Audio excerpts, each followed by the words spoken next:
Hey y'all, welcome back to my channel. I'm Sunny, and today we're gonna dive into one of the most unusual conflicts in medieval history, a war that literally began over a wooden bucket.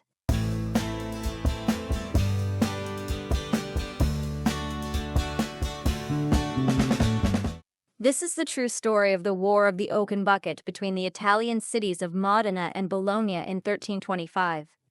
Now, I know it sounds like something out of a comedy movie, but I promise y'all this really happened.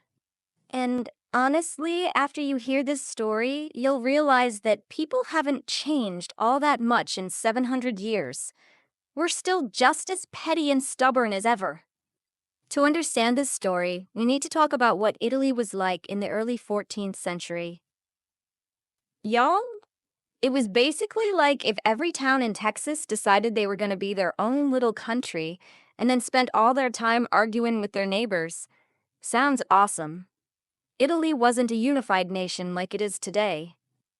Instead, it was divided into dozens of independent city-states, republics, and duchies, each with their own government, army, and a whole lot of attitude. These cities were constantly competent with each other for trade routes, territory, and bragging rights. The biggest drama of the time was between two major political factions, the Guelphs and the Ghibellines. The Guelphs supported the Pope and the Catholic Church, while the Ghibellines backed the Holy Roman Emperor. Every city had to pick a side, and boy did they take it seriously. Bologna was Team Guelph, firmly in the Pope's corner. The city was wealthy and important, home to one of Europe's oldest universities, basically the Harvard of medieval Italy. Modena, on the other hand, was Ghibelline through and through, supporting the emperor. While smaller than Bologna, Modena was proud as a peacock and twice as stubborn. These two cities had been feuding for generations, like two families who can't even remember why they started hating each other but just keep on going anyway. In 1325, tensions between Bologna and Modena were already thicker than honey in winter. What happened next would transform these existing tensions into full-blown warfare over the most ridiculous thing you can imagine. A group of Modenese soldiers decided to go on a little raid to Bologna. Now, this kind of thing was pretty common back then. Cities would send small groups to mess with their enemies, kind of like an extreme version of pranking your rival high school. During this particular raid, the Modenese soldiers grabbed whatever they could get their hands on, including a wooden bucket from one of Bologna's public wells. Now, this wasn't just any old bucket. This was a proper well bucket, made of sturdy oak and used by the whole community to draw water. The soldiers probably thought, well, that's a mighty fine bucket right there, and decided to take it home as a trophy. I bet they had no idea they were about to start one of the most famous wars in medieval history over what was essentially medieval plumbing equipment. Now, you might be thinking, Sonny, that's the silliest thing I ever heard. Who goes to war over a bucket? And honestly, you'd have a point, but we gotta understand how medieval folks thought about honor and respect. Back then, your reputation was everything. If another city could just waltz into your town, steal your stuff, and get away with it, what did that say about your strength? It was like someone stealing your truck and then parking it in their front yard for everyone to see. You couldn't let that slide. The bucket became a symbol of Bologna's humiliation. Here were these Modenese folks basically thumb wrestling their noses at Bologna and saying, we can take whatever we want from y'all, and you can't stop us. For a proud city like Bologna, that was fighting words. Plus, remember that whole Guelph versus Ghibelline drama? Well, this bucket business became wrapped up in all that political mess. Bologna saw this as more than just theft. It was their Ghibelline enemies making fun of them, and they weren't going to stand for it. So Bologna did what any self-respecting medieval city would do when faced with such an insult. They declared war. Can you imagine the town meeting? All right, everyone, we're going to war over a bucket.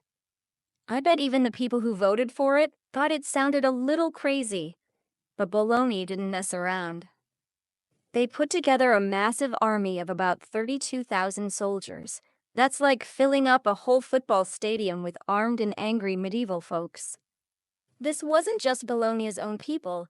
They called in favors, hired mercenaries, and basically assembled the medieval equivalent of the Avengers.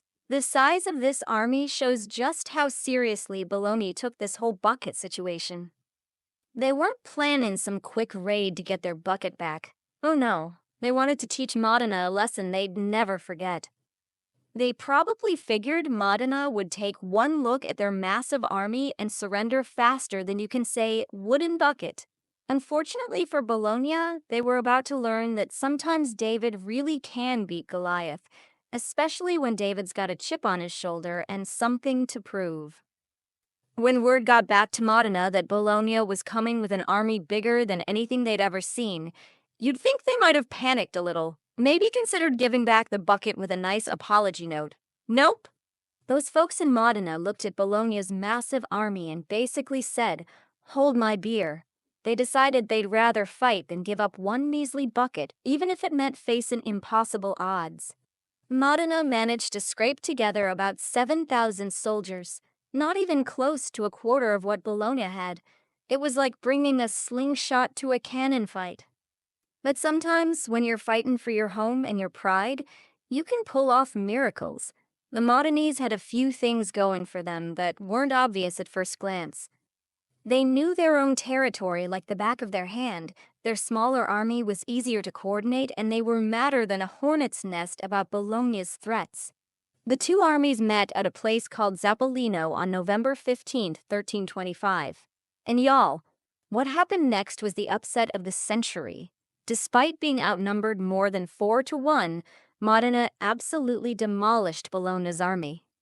Bologna's massive army got whipped so bad that people are still talking about it 700 years later. How did little Modena pull this off? Well, turns out that having more soldiers doesn't always mean you're gonna win. The Modenese forces were better organized, had smarter commanders, and were fighting like crazy. Bologna's army, on the other hand, might have gotten a little too confident. When you show up expecting an easy victory, sometimes you don't fight as hard as you should. Plus, trying to coordinate 32,000 soldiers is like herding cats. Good luck with that. After their incredible victory, the people of Modena were probably celebrating like they'd just won the Super Bowl and the lottery in one day. Not only had they kept their stolen bucket, but they'd also handed Bologna the most embarrassing defeat in recent memory. And what did they do with that famous bucket? They put it in a place of honor in their cathedral's bell tower, like it was some kind of holy relic. Can you imagine the conversations? "Come see our sacred war bucket, y'all. It's the one that started the whole mess."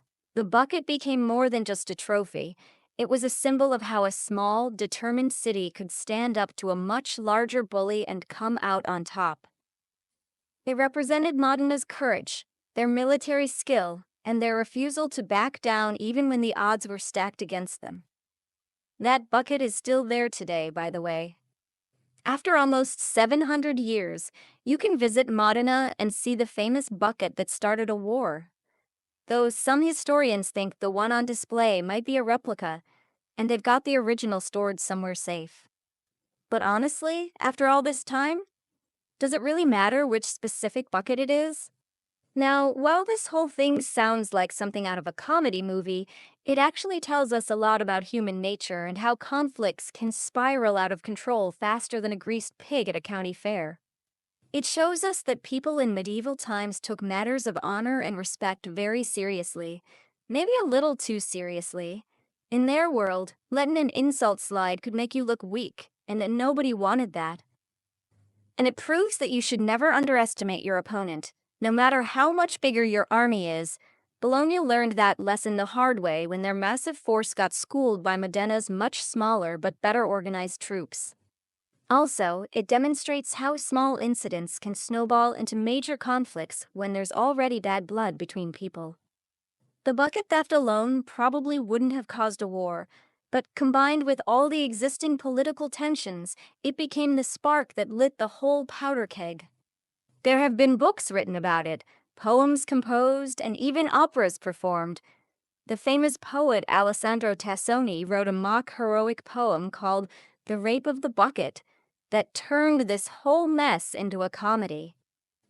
And every now and then, you'll still hear folks from Modena and Bologna good-naturedly teasing each other about the bucket. It's like how people from different states might joke about whose barbecue is better, except these folks are joking about a 700-year-old war. Now you might be wondering why I'm telling y'all about some old war from medieval Italy. This story reminds us that sometimes the underdog really can win, especially when they're fighting for something they believe in. Modena's victory proves that with enough determination, smart planning, and a little bit of luck, you can overcome even the most impossible odds. Beyond the entertainment value, the War of the Oaken Bucket had real consequences for medieval Italian politics. Modena's victory significantly changed the balance of power in the region and proved that smaller cities could successfully resist their larger neighbors. For Bologna, the defeat was a major blow to their reputation and political influence. It showed that even the wealthiest and most powerful cities could be brought low if they got too cocky and underestimated their opponents. The conflict also became famous throughout Europe as an example of how minor incidents could escalate into major wars when political tensions were already high. Medieval chroniclers made sure to record the events, and the story spread far beyond Italy's borders. Well, y'all, that's the absolutely wild and completely true story of the War of the Oaken Bucket. I hope y'all enjoyed learning about this crazy piece of history as much as I enjoyed sharing it with you. This story proves that truth really is stranger than fiction, and sometimes the most memorable events in history start with the most ordinary things. If you liked this video, please give it a big thumbs up. It really helps me out and lets me know y'all want to hear more bizarre historical stories. Don't forget to subscribe and hit that notification bell so you won't miss any of my future videos about the weird and wonderful world of history. Had you ever heard of the Bucket War before today? And what's the most ridiculous thing you've ever seen people get into a serious argument about? Drop your stories below. I bet some of y'all have tales that could give medieval Italy a run for its money. Thanks for watching, and I'll see y'all next time.